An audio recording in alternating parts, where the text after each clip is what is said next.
Good morning students. Class 3 Hindi 2। पिछली कक्षा में हम लोगों ने अन्य चैप्टरों को पढ़ा। आज की कक्षा में हम चर्चा करने वाले हैं चैप्टर नंबर 8 परोपकारी आज़ाद। लिखा हुआ है परोपकारी आज़ाद। यह आज़ाद कौन है और परोपकारी क्यों है? तो इस कक्षा में आज हम इसी पर चर्चा करने वाले हैं। और जैसा कि आप सभी को पता है, आप चित्र में देख पा रहे होंगे कि आज़ाद चंद्रशेखर का एक चित्र बना हुआ है। तो यह आज़ाद कौन थे और परोपकारी इनको क्यों कहा गया, इनके लिए परोपकारी शब्द का प्रयोग क्यों किया जा रहा है, जिस चैप्टर का नाम आपके लिए परोपकारी आज़ाद ऐसा लिखा हुआ है। तो एक छोटी सी स्टोरी है जो आज़ाद के बारे में हमें जानकारी देती है, उनके बारे में कुछ शिक्षा देती है। इस पाठ से हम क्या समझ सकते हैं, क्या जान सकते हैं, देखिए। कहते हैं कि संबोधन करते हुए बोला, बच्चों, आप सभी को संबोधित करते हुए कहा जा रहा है कि बच्चों, क्या आप जानते हैं एक शख्सियत के बारे में, एक ऐसे शख्स जो हमारे देश के लिए सर्वोपरि रहेंगे, हमेशा उनको याद किया जाएगा जब भी बलिदान की, जब भी इस देश को आज़ाद कराने की बात आएगी। तो कौन है वो? तो बोले कि चंद्रशेखर आज़ाद का नाम तो आपने सुना ही होगा। कौन है वह? तो बोले कि चंद्रशेखर आज़ाद का नाम तो आपने सुना ही होगा। क्या? उन्होंने अंग्रेज़ों की नाक में दम कर रखा था।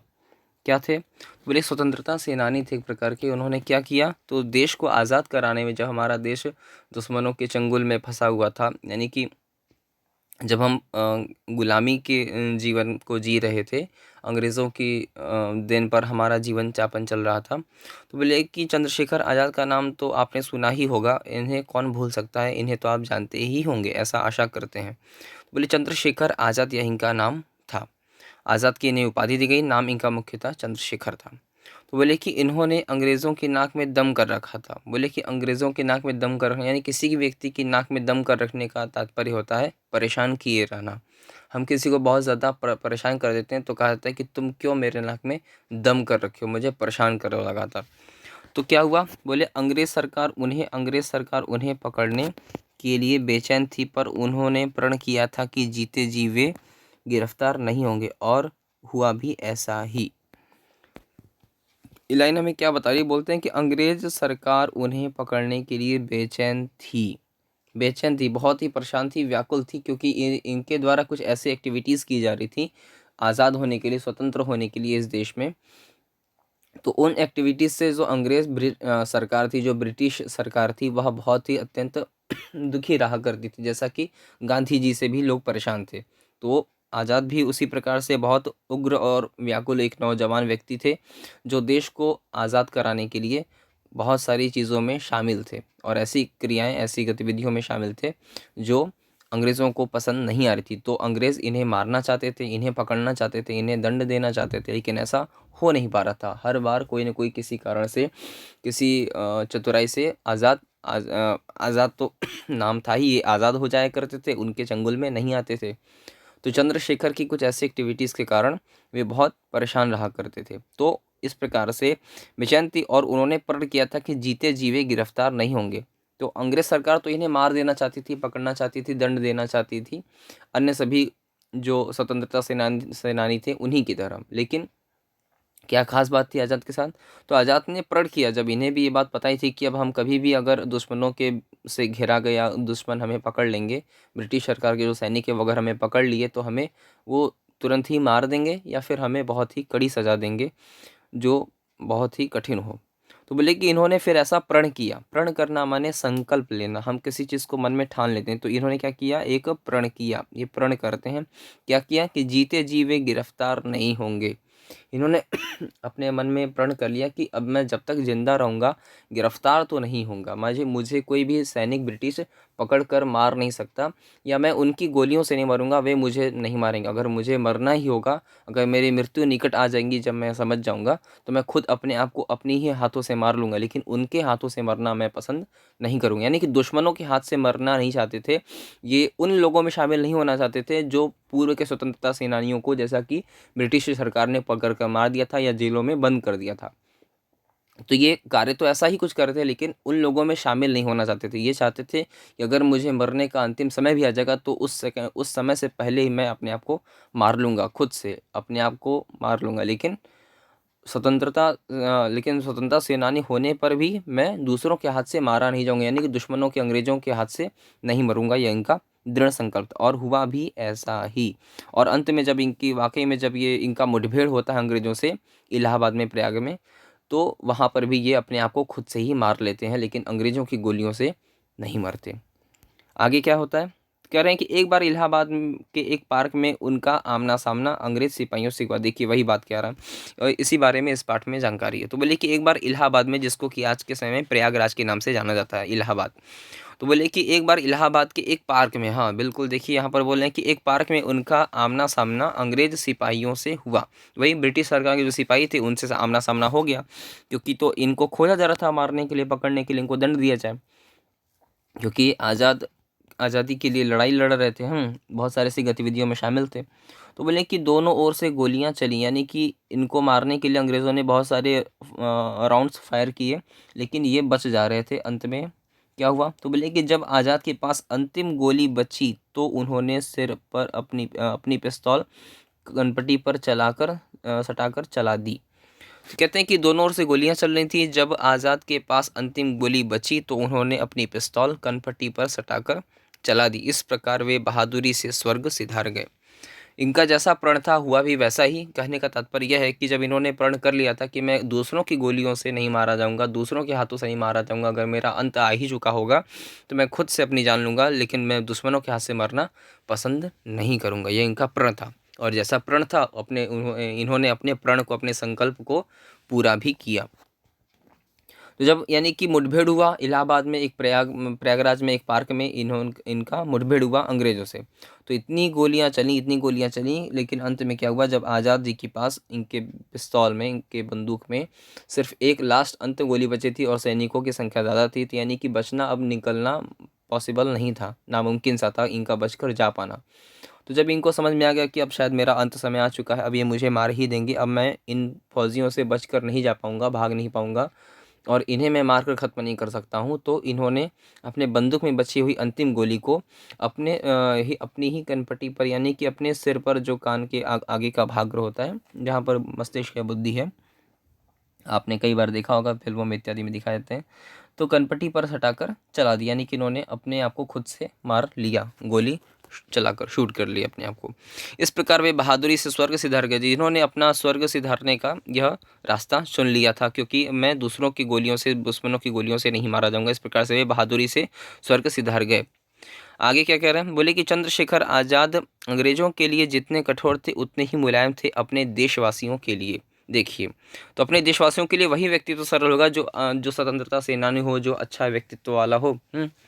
क्योंकि अंग्रेज़ों से इनको आज़ाद कराना था, किसको, अपने देश को, भारत को आज़ाद कराना चाहते थे, क्योंकि अंग्रेज शासक इतने क्रूर हो चुके थे, वह हर चीज़ को बहुत ही कठोरता से लेते थे। तो इस प्रकार से वह अपने देश के लोगों के लिए, देशवासियों के लिए बहुत ही मुलायम थे, बहुत सरल स्वभाव के थे, और दुश्मनों के लिए बहुत ही उतने ही कठोर व्यक्ति थे। ऐसा व्यक्तित्व था चंद्रशेखर आज़ाद का। तो कहते हैं कि आइए उनके जीवन से जुड़ी एक घटना सुनाते हैं आपको बताते हैं एक घटना के बारे में। एक बार क्या हुआ कि एक बार अंग्रेज़ों से बचते हुए चंद्रशेखर आज़ाद कहीं शरण लेना चाहते थे। शरण लेना यानी किसी के ठहरने की जगह लेना, ठहरने के लिए स्थान लेना। तो अंग्रेज इनका पीछा कर रहे थे, इनको पकड़ने के लिए, इनको मारने के लिए। लेकिन एक बार अंग्रेज़ों से बचते हुए चंद्रशेखर आज़ाद कहीं शरण लेना चाहते थे। वे रात को क्या हुआ, तो ये रात में भागते भागते रात हो गई जब, तो रात को एक स्थान पर वह जा कर के रुके। तो क्या हुआ, तो बोले जहाँ पहुँचे वहाँ पर एक विधवा और अपनी बेटी के साथ रहती थी। एक विधवा औरत, एक विधवा महिला क्या करती थी, अपने बेटी के साथ रहती थी। विधवा, देखिए शब्द रंगीन किया गया। विधवा शब्द उसके लिए प्रयोग करते हैं जिस स्त्री का, जिस महिला का हस्बैंड यानी पति मर चुका हो, ऐसी विधवा स्त्री जिसका हस्बैंड या पति मर चुके हो। तो बोले कि जहाँ पर एक विधवा रहती थी, उसके साथ कौन थी उस विधवा औरत के साथ, तो उसकी एक बेटी रहा करती थी।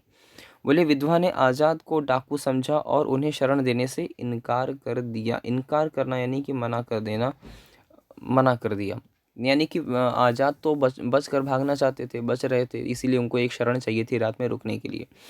तो जब वह एक स्थान पर पहुँचे तो वहाँ देखे कि एक घर में, एक स्थान पर विधवा औरत थी और वो अपने बेटी के साथ रहा करती थी। तो विधवा ने आज़ाद को डाकू समझा, क्योंकि आज़ाद का वेशभूषा ही ऐसी थी, वो तो दूसरों से बचकर भाग रहे थे, वो चुप्पे चोरी से जा रहे थे। चोरी छुपे जा रहे थे। तो इस कारण से क्या हुआ कि वो जो विधवा औरत थी वो उन्हें ही चोर और डाकू समझ बैठती है, जबकि वह पहचानती नहीं कि ये चंद्रशेखर आज़ाद हैं, जो देश की स्वतंत्रता के लिए लड़ रहे हैं, दुश्मनों से बचकर भाग रहे हैं। उन्हें ये बात नहीं पता थी। तो उन्हें उन्हें डाकू समझकर उन्हें शरण देने से इनकार कर दिया उस विधवा औरत ने। इनकार कर देना यानी मना कर देना। आज़ाद ने जब अपना परिचय दिया तो उसने उन्हें सम्मान सहित अपने घर में शरण दे दी। जब चंद्रशेखर आज़ाद जी ने बताया कि माँ मुझे आप मुझे क्या कहते हैं, डाकू ना समझें, बल्कि मैं वही चंद्रशेखर आज़ाद हूँ, स्वतंत्रता सेनानी हूँ, जो देश की लड़ाई लड़ रहा है, देश को आज़ाद कराने के लिए लड़ रहा है दुश्मनों से, ब्रिटिश सरकार के सैनिकों से। तो आज़ाद ने जब अपना परिचय दिया तो उसने यानी कि महिला ने, उस विधवा औरत ने उन्हें सम्मान सहित माने सम्मान के साथ अपने घर में शरण दे दी, शरण दिया, रखने के लिए कहा। फिर क्या हुआ? तो बातचीत से चंद्रशेखर आज़ाद को पता चला कि गरीबी के कारण उस विधवा की बेटी की शादी में कठिनाई आ रही है। जब किसी घर में रुका तो चंद्रशेखर आज़ाद से बहुत सारी बातें भी हुई होंगी भाई, क्योंकि चंद्रशेखर आज़ाद उनके घर में पधारे थे उस रात में, उस रात रुकने वाले थे। तो बातचीत करते करते चंद्रशेखर आज़ाद को यह अनुभव हुआ या वह महसूस कर पाए कि उस विधवा औरत की जो बेटी है उसकी शादी में बहुत ही कठिनाई आ रही है। अब किसी की शादी में कठिनाई भाई कुछ कारणों से हो सकती है, पैसे ना हो या अथवा बहुत गरीबी हो या फिर किसी और अन्य दूसरे कारण हो। तो जब चंद्रशेखर आज़ाद को पता चला कि इस बच्ची की शादी नहीं हो पा रही है तो उन्होंने विधवा औरत से कहा, मेरे सिर पर 5,000 रुपये का इनाम है। यानी कि चंद्रशेखर आज़ाद के सिर पर 5,000 रुपये का इनाम रखा गया था। अगर उन्हें कोई पकड़ लेगा, उनके बारे में जो व्यक्ति जानकारी देगा उसको 5,000 रुपये का इनाम मिलेगा। जैसा कि आज के समय में डाकुओं पर, गैंगस्टर लोगों के ऊपर रखा जाता है कुछ रुपए का इनाम, सरकार रखती है या पुलिस रखती है, सरकार रखती है। तो इसी प्रकार से ब्रिटिश सरकार ने इनाम की घोषणा की थी कि अगर चंद्रशेखर आज़ाद को कोई जो पकड़ लेगा उसको 5,000 रुपये का इनाम दिया जाएगा। तो इस प्रकार से उन्होंने बताया कि मेरे सिर पर 5,000 रुपये का इनाम रखा सरकार ने, अगर आप मुझे पकड़वा देंगी, आप मेरे बारे में जानकारी देंगी पुलिस को, सरकार को, तो सरकार आपको 5,000 रुपये का इनाम देगी और आपको यह सहायता करेगा, पैसा किस लिए, आपकी बेटी की शादी कराने में मदद करेगा, क्योंकि वह बहुत ही गरीब थी, अत्यंत गरीब थी। तो उन्होंने कहा कि औरत से कहा, मेरे सिर पर 5,000 रुपये का इनाम है, आप अंग्रेज़ों को मेरी सूचना देकर मुझे गिरफ्तार करवा सकती हैं, अतः आपको पैसा मिलेगा इनाम में, जिससे आप अपनी बेटी की शादी करा पाएंगी। तो इस प्रकार आपको 5,000 रुपये का इनाम मिल जाएगा, जिससे आप अपनी बेटी का विवाह बेटी का विवाह संपन्न हो सकता है। तो संपन्न होना माने कंप्लीट होना, पूरा हो जाना, निर्विघ्न कंप्लीट हो जाना। तो वही बोले चंद्रशेखर आज़ाद कि मेरे सर पे 5,000 रुपये का इनाम है, अगर आप मेरी सूचना अंग्रेज सरकार को दे देंगी तो वह आपको 5,000 रुपये इनाम देंगे, जिससे कि आप अपनी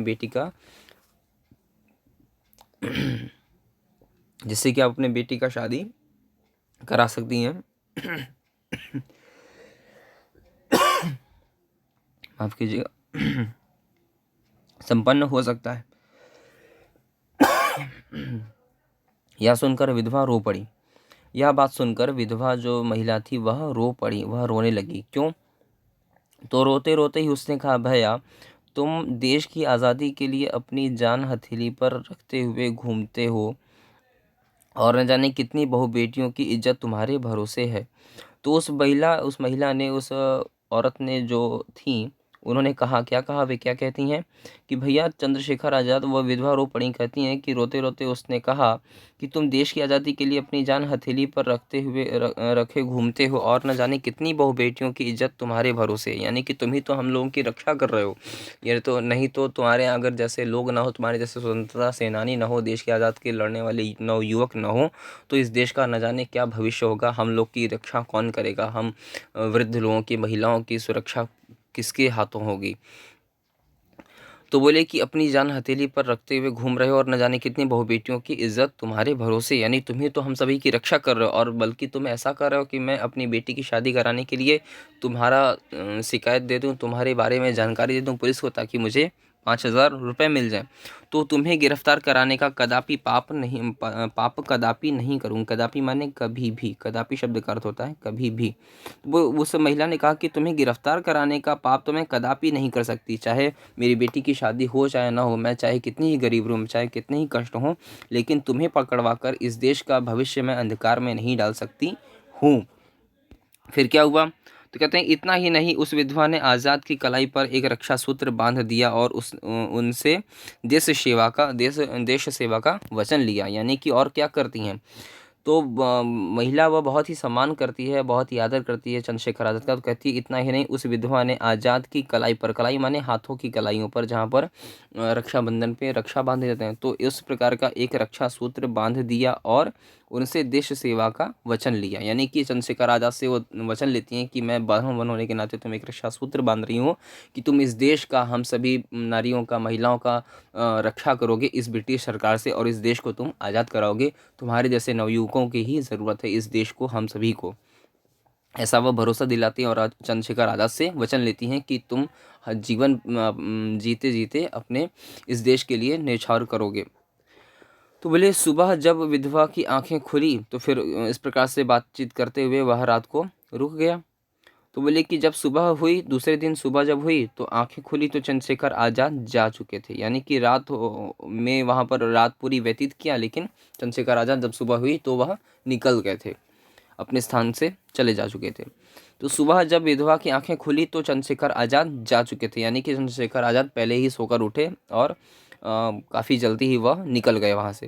तो विधवा ने देखा कि तकिए के नीचे 5,000 रुपये पड़े थे। इसके साथ रखी एक पर्ची पर लिखा था, अपनी प्यारी बहन हेतु एक छोटी सी भेंट आज़ाद। तो आज़ाद ने एक चिट्ठी पर लिख दिया था कि मैं तुम्हारे लिए क्या कर रहा हूँ, 5,000 रुपये छोड़ कर जा रहा हूँ, छोटी सी एक मेरे तरफ से यह उपहार है, यह भेंट है, ताकि तुम अपने छोटी बेटी की शादी कर सको। तो सुबह जब हुआ तो विधवा की आंखें खुली। वो तो देरी से उठी, लेकिन चंद्रशेखर आज़ाद सुबह जल्दी ही उठकर जा चुके थे, अपने कर्म के लिए निकलते। तो विधवा ने देखा कि तकिए के नीचे 5,000 रुपये खड़े थे। उसके साथ ही एक पर्ची पर लिखा था कि अपनी प्यारी सी एक छोटी बहन के लिए उन्होंने एक भेंट स्वरूप 5,000 रुपये की एक रकम छोड़कर रखी थी, उन्होंने उसे देकर गए थे। तो इस प्रकार से एक चंद्रशेखर आज़ाद की एक छोटी सी कहानी उनके बारे में बताई गई कि वह कितने दयालु पुरुष थे। जितना ही वो अंग्रेज़ों के लिए कठोर थे, उतना ही वे सरल थे अपने देशवासियों के लिए। तो यही बात इसमें इस कहानी के द्वारा बताई गई। और चंद्रशेखर आज़ाद का व्यक्तित्व कैसा था, वह कैसे थे समाज के लिए, उनकी क्या योजनाएं थीं, इस प्रकार से इस कहानी के द्वारा व्यक्त किया गया यह भाव को, जिसमें परोपकारी चंद्रशेखर आज़ाद। इस कारण से चंद्रशेखर आज़ाद हमेशा परोपकारी रहेंगे, हमेशा जय रहेंगे। वह मरणोपरांत भी हम सभी के दिल में, दिमाग में, हम सभी के मस्तिष्क में जीवन पर्यंत जीते रहेंगे। इस प्रकार से हम सभी को यह शिक्षा मिलती है कैसे हम अपने देश की सेवा कर सकते हैं, किस प्रकार से हमें भी अपने देश के लिए अपने आप को न्यौछावर करना चाहिए, देश के कर्तव्य के लिए हमें भी अपना समर्पण करना चाहिए। इस प्रकार से आज की कक्षा यहीं पर समाप्त होती है। धन्यवाद।